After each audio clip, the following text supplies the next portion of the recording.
दोस्तों, NEET exam 2026 ये मुद्दा इतना बड़ा बन चुका है कि अब ये दबाए से भी नहीं दबाया जा रहा।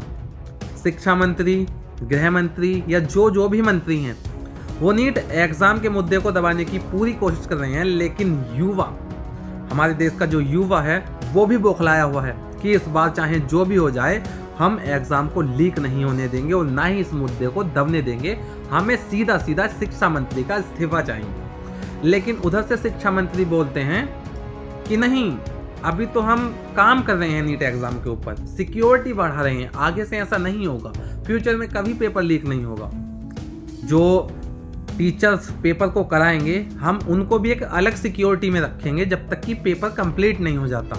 अब देखिए, इस तरह के जो भाषण हैं वो आ रहे हैं ऊपर से, और जो युवा हैं वो बौखलाए हुए हैं कि ऐसा आखिर हो कैसे रहा है। और ऐसा ये नहीं है कि पहली बार हुआ है। देखिए, जब भी पेपर होता है, जोन सी भी वैकेंसी का पेपर होता है, वो सारे का सारा पेपर मैंने देखा है कि 99% लीक ही होता है। अब देखिए, ये जो नीट का पेपर है, ये कोई छोटा मोटा पेपर नहीं है, ये भारत का सबसे बड़ी परीक्षाओं में से एक है। और जब इस पर से ही युवाओं का भरोसा टूट जाएगा, तब वो बेचारे क्या करेंगे। अभी हाल ही में पेपर हुआ था, वो लीक। अब न्यूज़ आ रही है कि नीट एग्ज़ाम की रीटेस्टिंग होगी, मतलब 21 जून को नीट एग्ज़ाम की रीटेस्टिंग होगी। वो सीबीआई जांच कर रही है, कई गिरफ्तारियां हो चुकी हैं और जो लोग हैं वो लगातार विरोध कर रहे हैं। अब देखिए, नीट एग्ज़ाम कोई छोटी मोटी परीक्षा नहीं है कि भाई 1000, 2000, लाख 2 लाख बच्चों ने पेपर दे दिया। नीट एग्ज़ाम इतना बड़ा पेपर है, आप खुद अंदाज़ा लगाइए कि 22 लाख छात्रों ने इस एग्ज़ाम में एग्ज़ाम दिया था। 22 लाख को यदि आप खड़ा करोगे ना लंबे लंबे, तो मुझे लगता है कि पता नहीं कहाँ से कहाँ तक पहुँच जाएंगे, मुझे भी अनुमान नहीं है।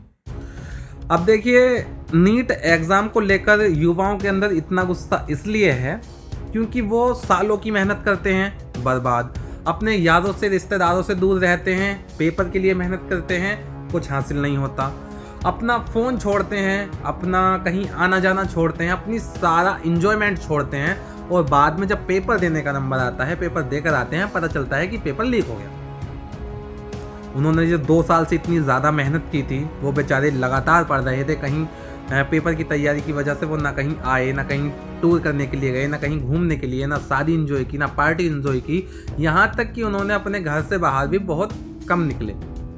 और अब पता चल रहा है कि एग्ज़ाम लीक हो गया।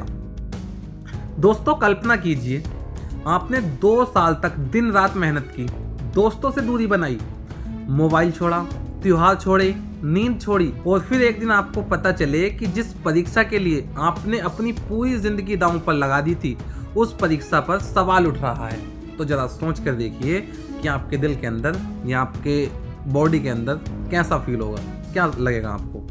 आज हम बात कर रहे हैं नीट एग्ज़ाम 2026 के विवाद की, एक ऐसा मुद्दा जिसने पूरे देश को हिलाकर रख दिया है, पूरे देश के युवाओं को हिलाकर रख दिया है, पूरे देश के मंत्री साहब को हिलाकर रख दिया है।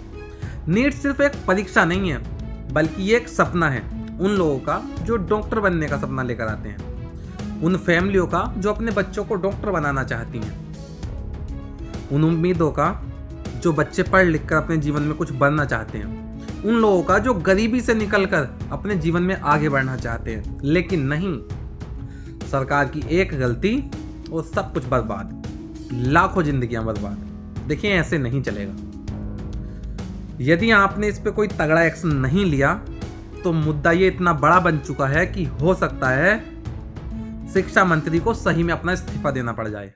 देखिए, मैं आपको एक बार फिर से याद दिला देता हूँ, नीट सिर्फ एक परीक्षा नहीं है, ये लाखों छात्रों का सपना है, डॉक्टर बनने का सपना है, अपने परिवार की उम्मीदों का सपना है, और एक बेहतर भविष्य का सपना है। लेकिन इस साल परीक्षा के बाद जो घटनाएं सामने आईं, उन्होंने लाखों छात्रों को चिंता में डाल दिया है। पेपर लीक के आरोप लगे, जांच शुरू हुई, सीबीआई मैदान में उतरी, और देखते ही देखते ये मामला राष्ट्रीय बहस का विषय बन गया। और यदि पेपर लीक होकर कुछ लोगों तक पहुंच गया, तो सब तक क्यों नहीं पहुंचा? क्या उनकी मेहनत का कोई मूल्य नहीं है? इस बीच कई छात्रों ने संगठन प्रदर्शन भी किया। दिल्ली में शिक्षा मंत्रालय के सामने भी प्रदर्शन किया गया। छात्रों ने कहा कि उन्हें प्रदर्शन चाहिए, उन्हें जवाब चाहिए, उन्हें भरोसा चाहिए। लेकिन नहीं, कोई बोलने सामने नहीं आ रहा, क्योंकि यह सिर्फ एक परीक्षा की बात नहीं है, यह करोड़ों परिवारों के विश्वास की बात है। अब स्थिति यह है कि 21 जून को रीटेस्टिंग आयोजित किया जा रहा है। एनटीए ने कहा है कि सुरक्षा व्यवस्था को और मजबूत किया जाएगा। परीक्षा कर्मचारियों के लिए विशेष परीक्षण कार्यक्रम शुरू किया गया है और सोशल मीडिया पर फैल रही अफवाहों को बिल्कुल गलत बताया गया है। अब बताइए, लेकिन सवाल अभी भी वही है कि आखिर ऐसा हो क्यों रहा है। देखिए, हम सरकार से सवाल कर सकते हैं, जवाब देना सरकार का काम है। हम बस ये पूछना चाहते हैं कि आखिर पेपर लीक हो क्यों रहा है। और ये नहीं है कि पहली बार हुआ है, जितनी बार भी जिस भी वैकेंसी का पेपर हुआ है हर बार लीक हुआ है। ऐसा क्यों? कि हमारा शिक्षा मंत्रालय इतना कमजोर पड़ चुका है कि वो एक पेपर को लीक होने से नहीं रोक सकता, या वो जानबूझकर पेपर को लीक कराते हैं। आखिर क्या है इसके पीछे की पूरी सच्चाई? क्या उनका कोई कमाई करने का तरीका है कि भाई बस बच्चों से फॉर्म भरवाए जाओ और एक फॉर्म की फीस रख दो भाई 200 रुपये। अगर 1 करोड़ बंदों ने भी अगर फॉर्म डाला या 70 लाख युवाओं ने भी फॉर्म भरा तो अच्छा खासा रेवेन्यू वहाँ से जनरेट हो जाता है। क्या ये सब कमाई का जरिया बना रखा है सरकार ने? देखिए, अभी फिलहाल 21 जून को रीटेस्टिंग हो रही है और देखते हैं कि क्या होता है। बाकी अगर आप हमारी इस वीडियो को YouTube पर देख रहे हैं तो हमारे चैनल को सब्सक्राइब करके इस वीडियो को लाइक कर देना। बाकी आपका जो भी सवाल है कमेंट्स कर सकते हैं, हम अपनी तरफ से पूरी कोशिश करेंगे जल्दी से जल्दी आपको जवाब देने की। बाकी यदि आप इस वीडियो को फेसबुक पर देख रहे हैं तो भी हमें फॉलो कर लेना, वीडियो को लाइक कर देना, और आपका कोई सवाल है तो आप बेझिझक हमें कमेंट्स कर सकते हैं। हम अपनी तरफ से पूरी कोशिश करेंगे आपको जवाब देने की, वो भी जल्दी से जल्दी। तो चलिए मिलते हैं नेक्स्ट वीडियो में नेक्स्ट टॉपिक के साथ।